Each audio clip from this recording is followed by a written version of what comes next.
All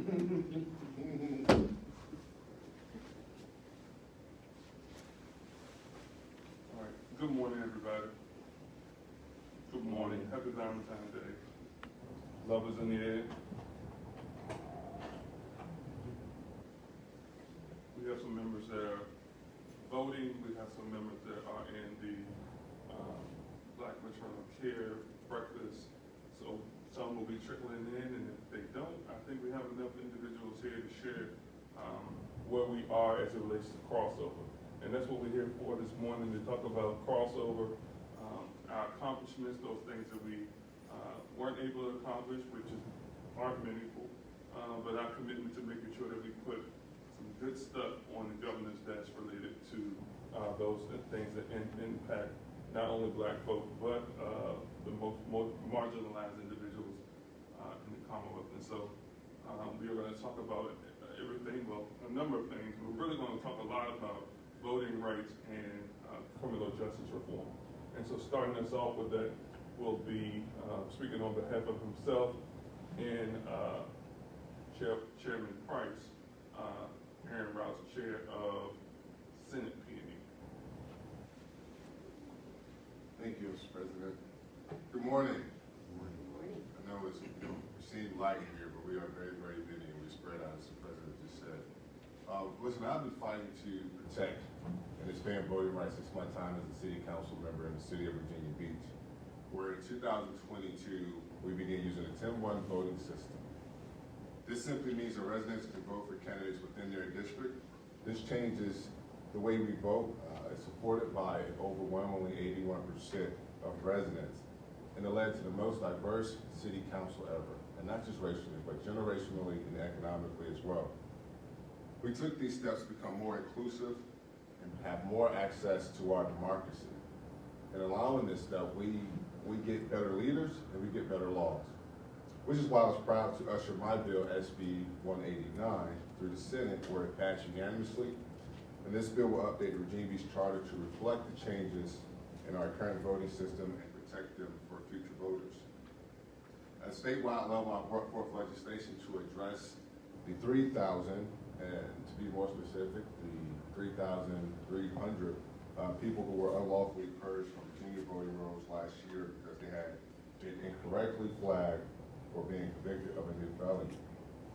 Many of these voters were people of color, many of whom only learned of the error, which kept them from being able to cast their ballot when they showed up to the polls on election day. You just imagine that disappointment of not being able to vote and partaking in the world's most oldest and thriving democracy. My bill, SB 300, addresses this by requiring minimum standards for data matching when maintaining voting rolls. It also requires registrars to send out notices to any voter who has been flagged for a felony conviction, giving them 14 days to respond prior to any potential removal from voting rolls. This update, when it just passed off the floor, will simply give voters who have been flagged for ineligibility due to felony convictions the same due process as in other categories. And even as we celebrate the progress we're making and the positive impact the recent changes that have had on voters across the Commonwealth, the Virginia Legislative Black Caucus remains united in our fight against ongoing Republican efforts to roll back voting rights and to reestablish anti-voter and anti-democratic policies. As chair of P&E and Privileges and Elections Committee, I've said, not on my watch, to policies like requiring voter identification to vote. We know this will disproportionately block more Black and low-income people from participating in the democratic process. We said no to policies like attempting to attack and reverse Virginia's early voting initiatives. We said no to requiring in-person absentee voting, which would further disenfranchise our elderly, disabled, and working-class communities.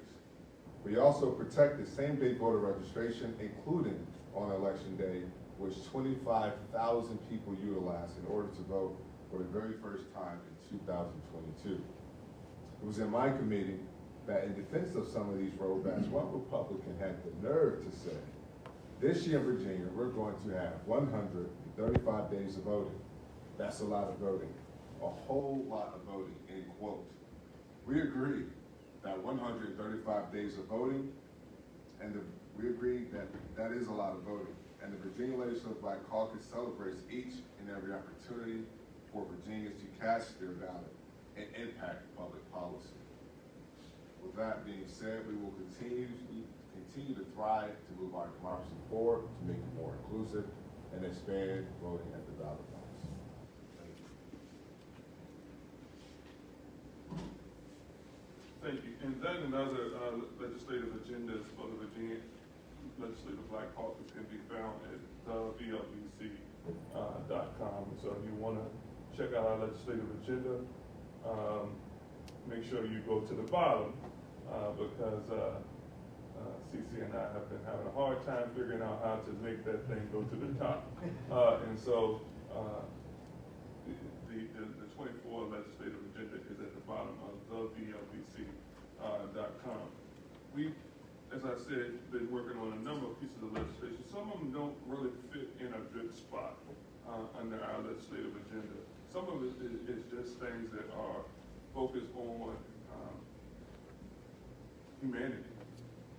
And so I've been happy to work with my good friend Joshua G. Cole, Delegate Joshua G. Cole, on a piece of legislation. And it was great to hear him present and see him present the legislation before I did, so I could see what the pushback was going to possibly be, and make some adjustments. But the legislation that we're working on is going to impact a number of individuals' lives, but it's the individuals that most people don't think about. And so without taking much from his presentation, I want to introduce you to,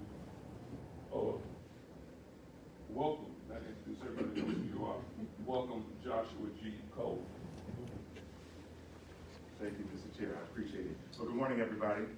Good morning. I'm going to try that again because the choir was behind me, but I'm a preacher. I like when y'all talk back to me. Good morning, everybody. Good morning. Thank you so much. I'm excited to speak this morning on HB 1244 and SB 719, which restricts solitary confinement to 15 days within the Commonwealth of Virginia. I just want to share a few numbers with you. 6,107 incarcerated people in the Commonwealth were placed in solitary confinement in fiscal year 2023. There was a 16% increase in solitary confinements from the previous year. 4,544 incarcerated persons were in solitary confinement for a period of over 15 days. And 68 people were released directly into society from solitary confinement without any readjustment. Say that one more time. 68 people were released directly into society, straight from solitary confinement, without any readjustment. And these numbers are directly from DOC's own report. But in their testimony against this bill, they stated that there were only a few hundred people in solitary confinement. And I think as we take a look into this, we have to make sure that if we're working with the Department of Corrections, that we have to be working in good faith. This is not an indictment on the Department of Corrections. This is saying that as a Commonwealth, we need to move together, move forward, and fix this issue and make sure that people are not being harmed mentally. I think this is what we would say in church, a come to Jesus moment, right? It's a time to reflect on the status quo. It's a time to protect the image that we want. And it's a time to say we are actually better than this. So Proverbs 18:1 says, whoever isolates himself seeks his own desire. He cannot find sound judgment. So if he who isolates himself cannot find sound judgment, then what about the person who's forced into isolation? Then they are denied sound judgment. And I want to take a look at this wording that we're also using, restorative housing. I had an individual from the DOC come to my office and say, well, he's not happy with the name change? No, I'm not happy with the name change because we're still doing the same thing. We want to adjust what's being done to these people who are incarcerated. And some arguments, people have said, well, they need to do the time, they did the crime. Well, that's absolutely right. Their time is being incarcerated. We don't need to make it worse by putting them in an extended period of solitary confinement. So that's why these bills seek to just readjust, tighten up the reins, and make sure that solitary confinement is only confined to 15 days. And so I'm excited that both of our bills have already passed both the House and the Senate. They have essentially crossed over, and so now the hard work actually begins. We work our bills on the other side to make sure that both of these bills actually make it out. I'm excited to be working with Mr. Chair. I'm excited about the progress. This is a bill that I've been working on since the very first time I was here in 2020. And I'm actually excited that this time it has passed both houses. And we're looking forward to what's going to come into the future. So I'm excited. Thank you. And I'll remain around for any questions after the conference. Thank you so much. Thank you. Come on this side. We'll balance it out a little bit. The thing also that we have in this legislation is making sure that we publicize and make some of this stuff, and document some of this stuff that's going on in our prisons. Whether it is lockdowns or solitary confinement, we have far too many families calling us, asking about their family members that are incarcerated. And oftentimes it takes us a minute. Keith is in the back and he's responsible for most of that in my office. But it takes us a minute to find out what's going on in the prisons. And so publicizing and keeping account of lockdowns is something that I think is important to families and is important to us. And it's going to help us better understand and serve individuals and see how frequently these things are happening. And so with that, I am going to give Ray Cousins a minute to settle down. And I'm gonna do something. I'm gonna take some privilege, and I'm gonna welcome Adele McClure up to talk very briefly about housing. She didn't know she was gonna speak, but we're gonna give Ray just 1 second to get together because she's been voting, and so Adele, I know you're ready. Stay ready. You don't have to get ready. Thank you, Mr. Chairman, and thank you all for being here. As you all know, housing has been center of the Virginia Legislative Black Caucus agenda for many years, and in addition to justice reform, housing literally helps those who are returning citizens. A lot of times there's a little bit of a gap between services when folks come out of prison, come out of jails, and try to connect with housing services. And it's so crucial to have stability in housing, to have stability in jobs, and have stability in mental and physical health. So we want to make sure that we're centering that and also looking at renters' rights and protections. A lot of these folks come out and they don't immediately become homeowners. As you know, there is a home ownership gap. So we want to ensure that we are helping folks who are going into that rental market be protected. So we have a number of different bills moving through that have crossed over. So please look out for that and support those as well. So thank you, Mr. Chairman. She ready. So thank you, Adele, and then we're going to welcome the delegate from this district, Ray Cousins. Good morning, everyone. Good morning. So I am going to address our efforts with fines and fees this session. The fines and fees imposed by the criminal legal system create unequal burdens for low-income communities and can tie people down with a death sentence, risking further entanglement with the courts. This year, members of the VLBC introduced several bills that will address the disparate impacts of these fines and fees for Virginians. Legislation from Senator Williams-Graves and Delegate Price will allow incarcerated Virginians to create payment plans and defer payment agreements for their court fees. Additional legislation from Delegate Price creates the opportunity for incarcerated Virginians to participate in community service work opportunities in lieu of these costs. Because of these bills, Virginians will not immediately be hit with massive fines and fees payments when they are returning from incarceration, giving them a better chance to become reestablished and land on their feet. In an effort to increase fee transparency, Delegate Jones introduced legislation that will provide more information to defendants on the costs associated with both criminal and traffic cases. Legislation, again from Senator Williams-Graves, will reduce the fee collection period from a maximum of 60 years down to only 10 years, ensuring that Virginians are not paying off court fees for most of their lives. Finally, there have been efforts this year to increase the amount that court-appointed attorneys are paid by the Commonwealth. These increases are long overdue and are necessary if we want to retain high-quality attorneys in our public defenders' offices. My legislation will hold indigent defendants harmless for the increases to those attorneys' fees, ensuring that they are not paying more for their court-appointed counsel. I am grateful that these bills to lessen the financial burdens of our court system for low-income Virginians will be moving forward this year. Thank you.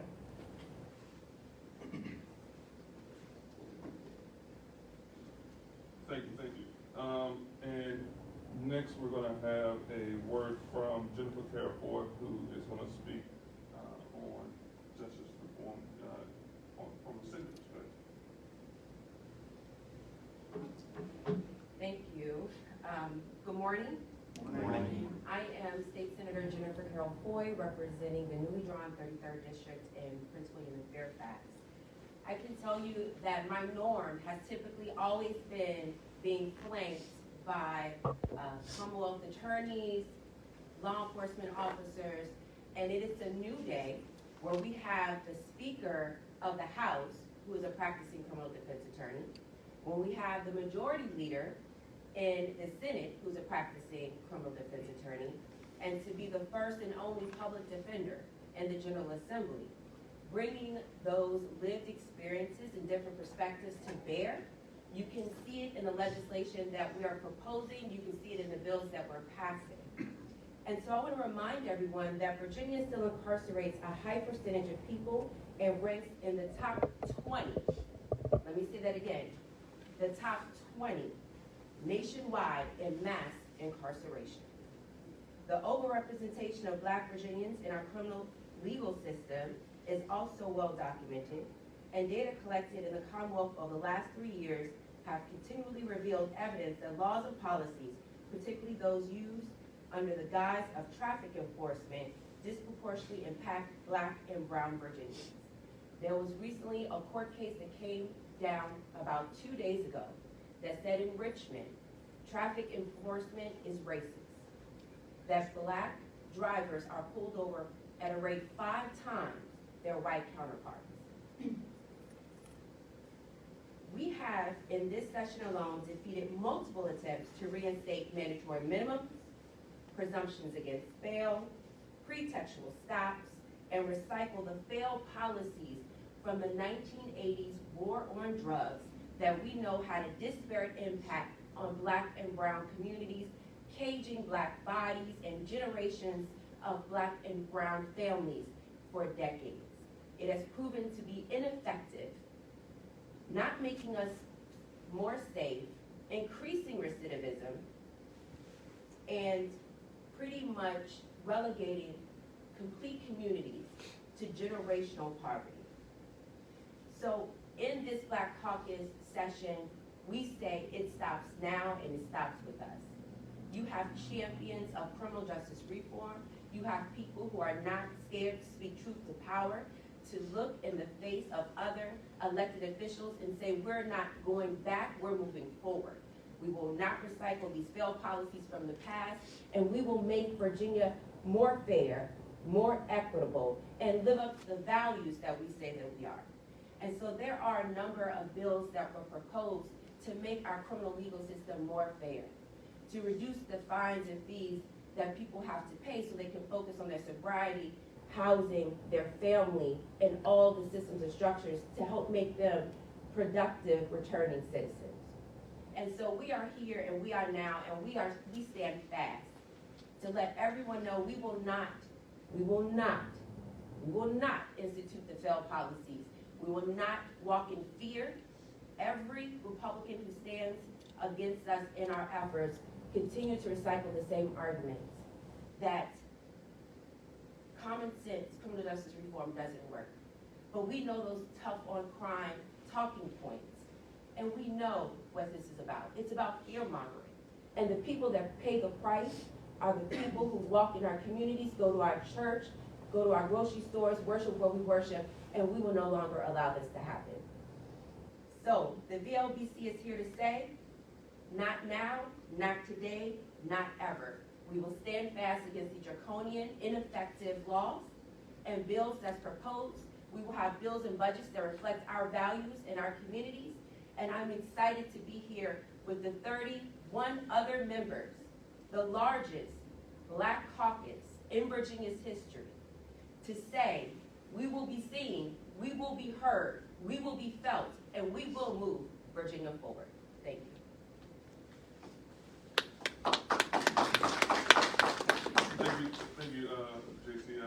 And one additional individual I'm going to ask to speak, because we had a number of pieces of education legislation that we will focus on this year.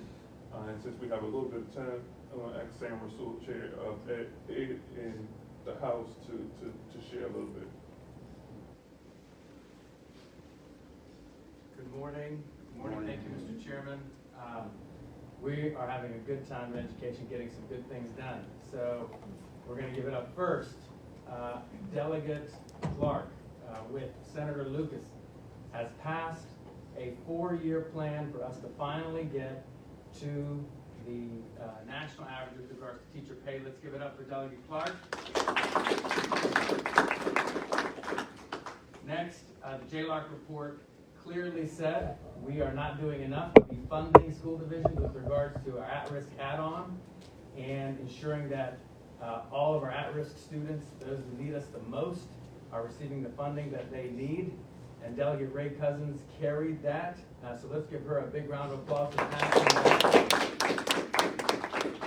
We next have people who are very clear in saying there's no place for hate here, that Virginia is open to everyone, and very proud of Delegate Josh Cole, who carried a bill to update what bullying means, to ensure that everyone feels the love when you come to Virginia. Let's give it up for passing that bill by Delegate Josh Cole.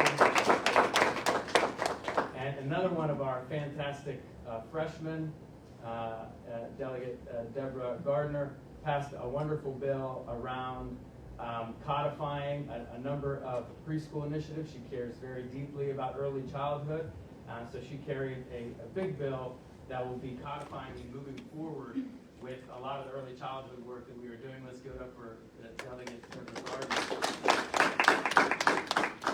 If you look at any of our platforms, but also the bills that we are carrying, we're certainly doing a lot with regards to education.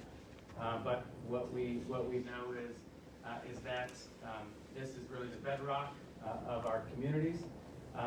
But bottom line is, we can talk about in platitudes all day long. We are getting it done.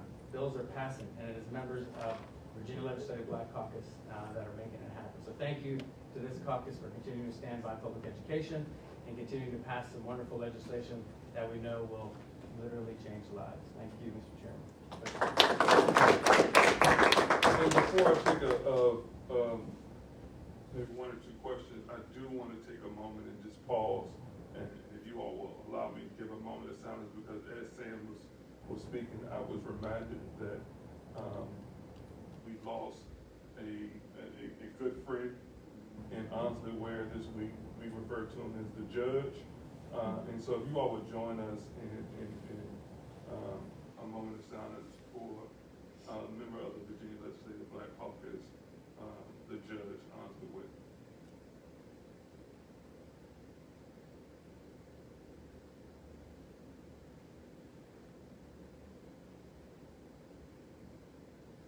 Thank you so much. And now what we will do is start with Clark and just introduce yourself and the area you serve. Yes, Nadarius Clark, delegate for the newly drawn 84th District, representing parts of Suffolk, the city of Franklin, parts of Chesapeake, and parts of Alabama County. Delegate Sam Rasul Roanoke, Chief Defender against Aaron Rouse in the basketball game. Senator Rouse, District 22. This is Majority of Virginia Beach. Joshua Cole, delegate for the 65th District. That's the city of Fredericksburg, South Stafford County, and northern Spotsylvania County. Jennifer Jerome Foy, State Senator for the 33rd District for Fairfax and Prince William Counties. Michael Fagans, House District 97, portions of Virginia Beach. Good morning, Karen Keys Kamara, House District 7, which is parts of Oakton, Herndon, and Reston. Good morning and happy Valentine's Day. Adele McClure, and I represent the 2nd House District, representing parts of Arlington. Ray Cousins, representing the 79th District, which covers most of Richmond. So we're not in the district now. This is Betsy, but you have Churchill and the surrounding areas. Deborah Gardner, I represent the 76th District, which is the majority of Chesterfield County. Charnel Hearing, 4th House District, West Alexandria City, Bailey's Grove. Thank you all for making it. I know some members are headed into finance, Senate finance, and you all have a press with that, we'll just take a couple questions and then we will, I knew you were gonna have a question because you're the front row with your pink socks. The House did pass a bill regarding license plate readers and the Senate did not. Is there a plan going forward in having the crossover version House be modified in any form and hope to have that passed? Yeah, I believe we will have something, and I don't wanna speak for the patron, but I'll speak for the patron just for one moment. And to say, when you see us standing together working on something, we're gonna get it done. And so, we will see some legislation with LPRs, and, we will see some good legislation with LPRs. And after, the speech that Delegate Ayers,